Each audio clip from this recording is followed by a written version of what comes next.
Olá pessoal, boa noite, tudo bem com vocês? Hoje eu vou gravar essa aula porque eu acho que é importante falar algumas coisas e que ficam melhores explicadas verbalmente, tá? Ontem eu postei esse slide aqui para vocês. Eu vou dar uma lida, é a história bem resumida, mas é importante assistir o vídeo, tá? Que conta a história da saúde pública e alguns detalhes, e ler também o documento que eu coloquei, tá? Que é do Ministério da Saúde com relação à história da saúde pública. Lá tem algumas informações importantes, comparações entre o antes e o depois do SUS, os números. É longo, né? Tem umas, acho que 30 ou 40 páginas, mas é legal. E não é difícil de ler, não é assim, 30 páginas nossa só de leitura, tem umas imagens, é bem legal. Então acho que é importante dar uma lida também, tá bom? Então esse daqui eu vou passar, vou ler com vocês podem ir acompanhando, e aí em alguns trechos que achar importante eu vou fazer alguns comentários, tá? Então, a saúde na época da colonização e império. Infelizmente, essa aula, como eu disse ontem, ela é histórica, né? Então tem muitos dados históricos, enfim, pode ser um pouquinho cansativa durante a leitura, tá? Durante o período da colonização e império do Brasil, não existiam políticas públicas voltadas para a saúde.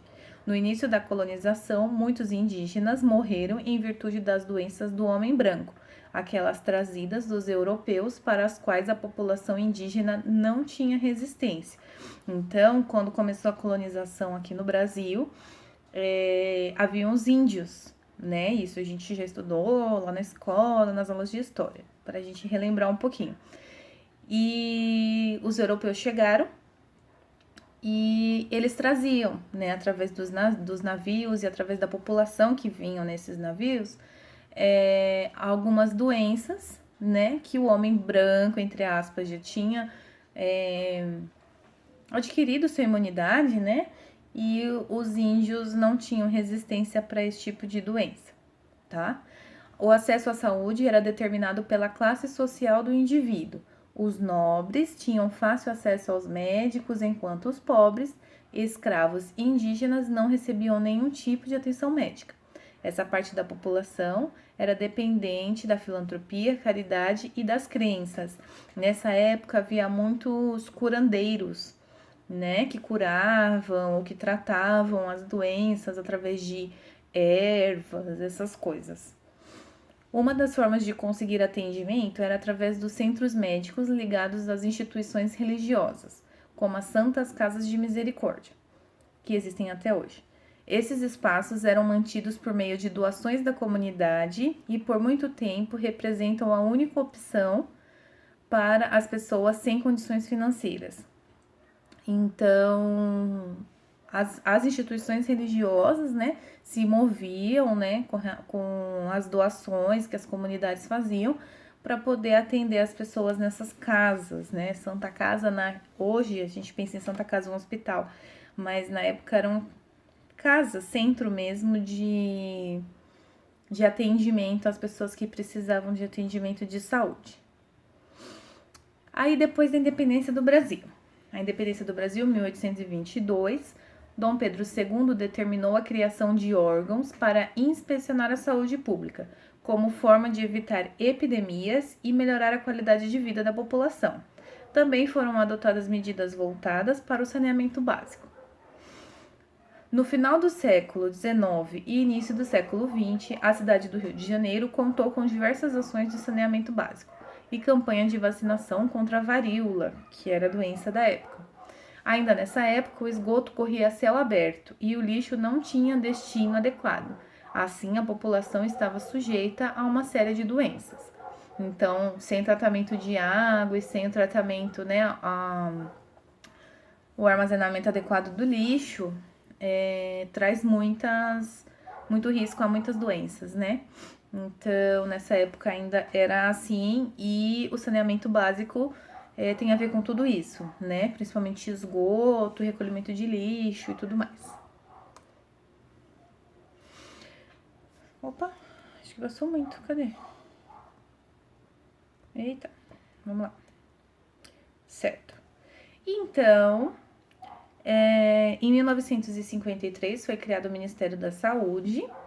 E aí, a partir desse Ministério da Saúde, começaram a acontecer algumas conferências sobre a saúde pública no Brasil. Conferência como se fosse uma reunião, né, de grande instância, um encontro onde são tomadas algumas decisões, são discutidos casos e tomadas algumas decisões. Então, a partir da criação do Ministério da Saúde, foram acontecendo essas primeiras conferências. A ideia dessas primeiras conferências começou a surgir a ideia da criação de um sistema único de saúde, que pudesse atender a toda a população. Com a ditadura militar, a saúde sofreu cortes orçamentários e muitas doenças voltaram a se intensificar. Em 1970, apenas 1% do orçamento da União era destinado para a saúde. Ao mesmo tempo, surgia o movimento sanitarista, formado por profissionais da saúde, intelectuais e partidos políticos. Eles discutiam as mudanças necessárias para a saúde pública do Brasil. Então, com a ditadura militar, diminuiu a verba, né, o orçamento para a saúde, mas surgiu também um movimento sanitarista, que eram profissionais que discutiam as mudanças que tinham que acontecer no Brasil. Aí, olha o tempo que passou, né? 1970 e 1986, 16 anos mais ou menos. Em 1986, na 8ª Conferência Nacional da Saúde, aconteceu a criação do documento final, que era um esboço para a criação do Sistema Único de Saúde, tá? Então, por que eu grifei? Isso sempre cai em prova, isso sempre cai em concurso, tá? Em concurso principalmente, em provas assim de processo seletivo de hospital específico para algum setor não, mas em concurso público cai muito, gente. História do SUS e as leis do SUS cai bastante, então por isso que tá grifado. O SUS não foi criado em 1986, foi a 8ª Conferência Nacional, que foi onde começou a fazer o esboço da criação do Sistema Único, no caso, no Sistema Nacional de Saúde, mas o Sistema Único de Saúde, que é o SUS. Aí, na Constituição de 1988, traz a saúde como um direito do cidadão e dever do Estado. Saúde, direito do cidadão, ou direito do povo e dever do Estado. Outra importante conquista foi que o sistema de saúde público deve ser gratuito, de qualidade e acessível a todos os brasileiros ou residentes no Brasil. Então, em 1986, foi a 8ª conferência, né, que já foi começada a fazer um esboço do Sistema Único de Saúde. E aí, 2 anos depois, 1988, foi criada uma Constituição que traz isso, direito de todos e dever do Estado, e que seria gratuito. Aí, em 2 anos depois ainda, né, que as coisas são lentas, as coisas são um pouco demoradas, em 1990, né, foi criada a Lei Federal, a gente chama de Lei Orgânica de Saúde, que é a 8.080 de 1990, que regulamenta o Sistema Único de Saúde. Essa lei é fundamental, é uma das coisas que cai bastante nos processos, nos concursos, tá? A Lei Federal 8080/90, né? A Lei de 8.080 de 1990 regulamenta o Sistema Único de Saúde. É essa lei que embasa, né? É essa lei que constitui, que dá base ao Sistema Único de Saúde. Então, dentro dessa lei, resumidamente, traz os objetivos do SUS, que são identificar e divulgar os condicionantes e determinantes da saúde, formular a política de saúde para promover os campos econômico e social para diminuir o risco de agravos à saúde e fazer ações de saúde de promoção, proteção e recuperação, integrando ações assistenciais e preventivas. O SUS não é apenas assistência médica hospitalar. Também desenvolve nas cidades, no interior, nas fronteiras, portos e aeroportos, outras ações importantes, como a prevenção, a vacinação e o controle das doenças. Faz vigilância permanente nas condições sanitárias, no saneamento, nos ambientes, na segurança do trabalho, na higiene dos estabelecimentos e serviços. Regula o registro de medicamentos, insumos e equipamentos, controla a qualidade dos alimentos e sua manipulação. Normaliza serviços e define padrões para garantir maior proteção à saúde. Então, o SUS não é só postos de saúde, não é só hospitais públicos, não é só retirada de medicações de graça, realização de exames, não é só isso, né? Então, a vigilância sanitária que passa nos restaurantes, avaliando a condição de produção dos alimentos, né? A vigilância sanitária que existe também nos portos e aeroportos, né? Fiscalizando cargas e tudo mais, são tudo faz tudo parte do Sistema Único de Saúde, tudo faz parte do SUS. Vigilância epidemiológica, controle das doenças, esses agentes que às vezes passam em casa para ver se tem pratinho de planta, para ver se tem água parada, né? Tudo isso faz parte do Sistema Único de Saúde, não simplesmente o atendimento. Princípios do SUS. Dentro dessa lei 8080/90, que é a lei que regulamenta o SUS, existem os princípios e as diretrizes do SUS, tá? E isso também cai bastante nos concursos públicos, tá? E a gente precisa entender. Um dos princípios do SUS é a universalidade. A saúde é um direito de cidadania de todas as pessoas e cabe ao Estado assegurar este direito, sendo que o acesso às ações e serviços deve ser garantido a todas as pessoas, independentemente de sexo, raça, ocupação ou outras características sociais ou pessoais. O que significa a universalidade, gente, no princípio do SUS? Direito de todos os cidadãos, independente de qualquer coisa, independente de cor, independente de, nacionalidade. Tem muitas pessoas de outros países que residem, que moram aqui no Brasil. Eles também têm direito ao acesso à saúde. Então, a universalidade é o quê? O SUS tem a intenção de ser universal, atender a todos sem nenhuma discriminação. A equidade. O objetivo deste princípio é diminuir as desigualdades. Apesar de todas as pessoas possuírem direito aos serviços, as pessoas não são iguais e por isso têm necessidades distintas. Em outras palavras, a equidade significa tratar desigualmente os desiguais, investindo mais aonde a carência é maior. Eu gosto muito dessa imagem, né? Que eu acho que ela é muito clara com relação à equidade, tá? Então, a equidade não é igual à igualdade. A igualdade é o quê?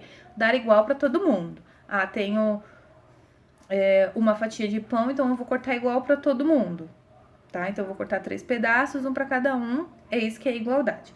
A equidade, né? Quando fala de tratar diferente os diferentes, tratar desigual os desiguais, é isso que tá na imagem. No primeiro, a igualdade tá o quê? Um banquinho para cada um. Só que nem todo mundo tem a mesma necessidade, né? Então, na equidade é o quê? Dar mais a quem precisa mais. Não é tirar de quem não precisa, tá? Isso não, mas é dar mais a quem precisa mais. Um exemplo aí na imagem é o mais alto, né? O menininho mais alto, ele não precisa de banquinho, né? Então, ele pode abrir mão do dele para os outros poderem pegar mais. Até o último, que é o menorzinho, que ele precisa de 2 banquinhos, né? De 2 caixotes para conseguir assistir o jogo. Então, o SUS, a ideia da equidade é essa. Dar mais a quem precisa mais. Então, por exemplo, eu só preciso de uma consulta e exame de rotina uma vez por ano. Ok. Só que tenho a minha avó, que é hipertensa e diabética, e ela precisa passar, ela é hipertensa e diabética e ela faz uso de medicação controlada, de medicação de uso contínuo. Então, assim, entre eu e ela, quem que precisa passar mais vezes? Entre eu e ela, quem será a prioridade? Para mim, terá uma consulta uma vez por ano é suficiente, né? Para colher exames, avaliar, fazer um check-up, ok. E para quem é hipertenso e diabético, faz uso de medicação contínua, faz uso de medicação controlada, e os casos mais extremos de câncer, precisa fazer quimioterapia, precisa fazer cirurgia, e aí? São pacientes que vão ficar na mesma fila de espera de uma fila de espera de rotina? Não, são pacientes que têm prioridades. Então, a equidade é isso. Não é ser igual, mas é ser justo, tá bom? E a integralidade. Este princípio considera as pessoas como um todo, atendendo a todas as suas necessidades. Para isso, é importante a integração de ações, incluindo a promoção da saúde, a prevenção de doenças, o tratamento e a reabilitação. Juntamente, o princípio de integralidade pressupõe a articulação da saúde com outras políticas públicas, para assegurar uma atuação intersetorial entre as diferentes áreas que tenham repercussão na saúde e qualidade de vida dos indivíduos. Então, o que é isso? Lembra dos níveis de prevenção, né, que a gente estudou, nível primário, secundário e terciário, que é isso. Promoção à saúde, prevenção de doenças, tratamento precoce, diagnóstico e tratamento precoce e reabilitação. Então, a ideia do SUS é ser integral. Não é simplesmente, tá com pressão alta, vai tomar remédio de depressão. Tá com diabetes, vai tomar remédio do diabetes. Não, mas e aí? O que a gente vai fazer com esse paciente? O que a gente vai fazer com os outros que também têm uma predisposição a desenvolver essa doença? Que é a promoção à saúde. Vamos estimular atividade física, vamos estimular uma consulta com nutricionista, vamos dar as vacinas, o paciente já está doente, vamos promover a reabilitação, né? Então, tudo isso que a gente faz para tratar o indivíduo como um todo, né? Desde o começo até o fim. Seguir esse paciente desde antes da sua doença e até depois, se infelizmente o indivíduo adoece. Tá bom? Essa que é a ideia da integralidade, o indivíduo como um todo. Ser integral e não simplesmente por partes. E aí a gente tem também os princípios organizativos, que é de organização do SUS. Então a gente tem a descentralização. O que significa descentralização? Tem ênfase na municipalização da gestão, de modo que os municípios se constituam responsáveis diretos pela organização de seu sistema local de saúde, sendo a base desse processo o perfil social, epidemiológico, sanitário, político e cultural da região e da população. Então, o que significa a descentralização? Cada município é responsável pelo sistema de saúde da sua região, tá? A nível de município. A regionalização, porque faz parte da descentralização, só complementando, porque cada município tem a sua característica, né? Então, se a gente não faz essa descentralização, se fica tudo a nível federal, não vai ter a equidade que a gente ama, né? Então, assim, vai ser tudo muito igual, mas só que tem município que o perfil epidemiológico, o perfil social, né? As necessidades da população são diferentes. Então, por isso que a descentralização, a responsabilidade é do município, porque ele conhece a necessidade da sua região. O princípio da regionalização propõe a organização racionalizada entre municípios, de modo que estejam assegurados o acesso aos diferentes níveis de atenção e a resolução das diferentes complexidades. Então, a regionalização organiza entre os municípios. Então, separa, né, os municípios, mas de acordo com que o acesso a todos os níveis da atenção sejam assistidos. Essa é a regionalização. E a hierarquização visa estabelecer um fluxo ordenado dos usuários no sistema e a organização da rede de acordo com o nível de atenção no qual o equipamento de saúde está inserido. Então, o que é a hierarquização? Não sei se vocês já passaram por isso ou se vocês já viram essa questão. Eu tava vendo que eu escrevi hierarquização errado. Tem um E ali depois do U que tá errado, vou arrumar. Então, o que significa isso? Para organizar o fluxo dos usuários no sistema, então existe a delimitação das áreas. Então, cada unidade, por exemplo, cada unidade, falando de UBS, né, de posto de saúde, cada unidade básica, ela tem a sua área de abrangência. Então, a ideia é que os pacientes daquela área de abrangência sejam atendidos naquela unidade, né? Então já acontece muito, né? Tipo assim, uma rua principal, uma avenida grande, ela ser divisão de área. Então o lado ímpar é de uma unidade, o lado par é de outra unidade, né? Nem sempre os usuários querem passar na unidade sua de referência, tá? Isso pode muito acontecer. A gente faz isso, existe essa hierarquização para todo mundo poder ter acesso e não superlotar. Por mais que a gente saiba que é superlotado e a gente não consegue às vezes dar conta de toda a população que é daquela região. Mas a ideia disso é manter organizado para todo mundo conseguir ter acesso e não ficar um lugar muito superlotado e o outro mais vazio, né? E assim funciona também com os hospitais de referência.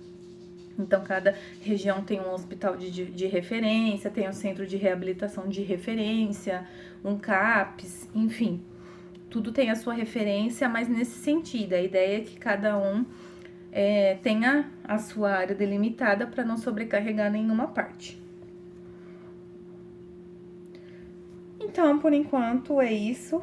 Eu ia gravar os 2 slides no mesmo vídeo, mas esse já deu 20 e poucos minutos, então eu vou encerrar esse e aí eu já inicio o próximo, tá? Mas o que eu queria mais explicar eram esses princípios organizativos, porque ler assim às vezes é um pouco difícil, né? A integralidade, a equidade e os princípios. E explicar um pouquinho sobre o Sistema Único de Saúde e a 8ª Conferência Nacional de Saúde, que foi importante para o princípio do SUS, a Constituição de 1988 e a Lei 8080 de 1990, que regulamenta o SUS, tá? Então, essas partes aqui são bem importantes aí para estudar e para ter isso em mente que cai às vezes nos concursos públicos, tá bom?